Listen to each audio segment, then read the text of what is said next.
Hello, welcome to Kitchen Basics 101, where I teach you the bare bone basics as if you've never cooked a day in your life from the perspective of a mom. Today we are making a classic chicken piccata. Super easy. I'm sure there's lots of other ways to make it, but this is how I'm gonna make it. So I've got some chicken breast here. This is super thin. I'm going to show you how thin when I pick it up. It's incredibly thin, which I love for piccata. First of all, it's going to cook up so fast. Secondly, it's going to be like so tender and incredible, which I love. So you could take a chicken breast and you could slice it into 2 or 3 pieces flat long ways. I do have a video on my channel that shows you how to do this, but I bought these already sliced like this from the store. Sprouts sells them. I know Whole Foods sells them. I don't know if you can get them at other stores. Chicken that I use to make chicken cutlets, and it's just so convenient when it's already, look at how thin and gorgeous. So I'm just salt and peppering each side of the chicken breasts. If you're squeamish about touching raw meat, you can use gloves, you can use tongs, you can learn to be less squeamish about it. I certainly, when I first started cooking, was super squeamish about it, and I am way less squeamish about it now. Another thing when you're seasoning, like you see me seasoning the salt from high, when you season from high up, you just get better coverage. You don't get like a big chunk of it on any one part of meat. So that's why you like season up here instead of season down here. And I'm just taking out of a vessel. So I'm pretty generously salt and peppering them because this is going to be a lot of the flavor.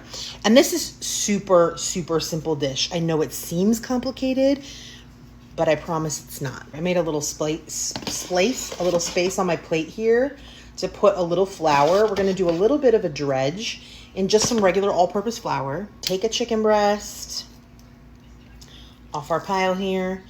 We're just going to put it in the flour, and we're going to flip it. We just want to get a light coating of flour, nothing crazy. And this is just to give us a little bit of like help thickening up the sauce, get us a nice crispy crust on top. If you're gluten-free, I imagine you could use cornstarch here, or you could leave this step out. You could still make a chicken piccata. It'd just be a little bit harder to thicken up your sauce, but you could use a cornstarch slurry to thicken your sauce. We're gonna get our pan hot and we're gonna do 50-50 olive oil and butter, which you've seen me do for cutlets and lots of other things. The oil will help the butter to not burn, and the butter will add delicious flavor. Got a little bit of a sizzle going, and I'm going to put 2 breasts in here at a time to get a gorgeous golden brown. We don't want to crowd the pan because we want them to brown. And this should only take a minute or 2. That's about 2 minutes on one side. We'll flip it over. We'll do a minute on the other side. They're probably not going to be 100% cooked, but we're going to put them back in this sauce. Okay, then we're going to pull them out to rest on a clean plate that has not been contaminated. And we're going to fry off the next 2. All right, we've taken our chicken out. So now we're going to carefully, this hot pan with hot oil, we're going to put some chicken stock. I'm actually using chicken bone broth because that's what I have. I don't know, how saucy do you want it? Cup, 2 cups? I don't think there's a wrong answer here. We like it saucy. So I'm going to probably put 2 cups. Now I'm going to add a lemon. Got my handy dandy lemon squeezer so that I don't get a bunch of, I have weak hands, so I can't squeeze it with my hands. You can totally squeeze it with your hands. And we're gonna add some capers. So these ones are in vinegar. Sometimes they're in salt water. You can strain them. I'm just gonna scoop them out and plop them in here. I love capers. They give like a sour, salty bite. If you don't love them, don't use them or use less of them. But personally, I love them. My daughter loves them. So I'm going to put a lot of capers. I may put the whole jar. We'll see. Just want to show you what it looks like here. It's reducing. We want it to reduce probably by half and concentrate those flavors, and then we're going to give it a taste. I haven't added any salt or pepper to this yet because the capers are salty and we've salt and peppered the chicken, so we'll give it a taste in a minute. If you like white wine, you could definitely use white wine here. If your chicken is a little thicker, you can put your chicken in right now. I'm going to let it reduce just a smidge before I put my chicken in because my chicken is pretty much cooked. It's very thin. So I'm going to put my chicken in when this is reduced a little bit. Okay, she's reduced. She's bubbling. She's gorgeous. Let's put our chicken back in with the sauce. Always pour the juices from the plate back in as well.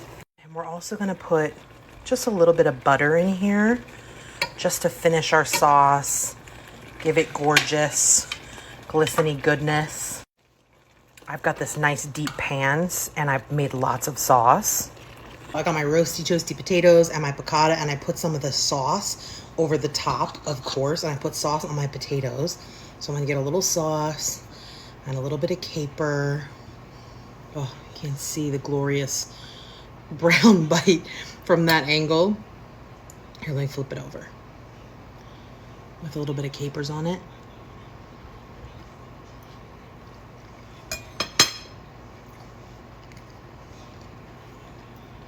Oh my gosh, it's so tender.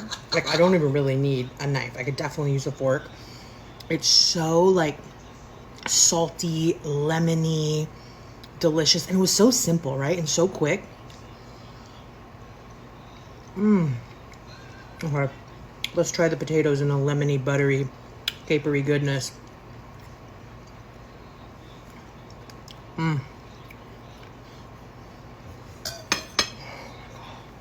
Cooking does not have to be hard. It doesn't have to be intimidating. Don't let people gatekeep and tell you, oh, piccata has to have this, piccata has to do that. This is delicious. Dinner, quick on the table. These buttery, lemony, oh my gosh. So good, so simple, inexpensive ingredients. I love you guys.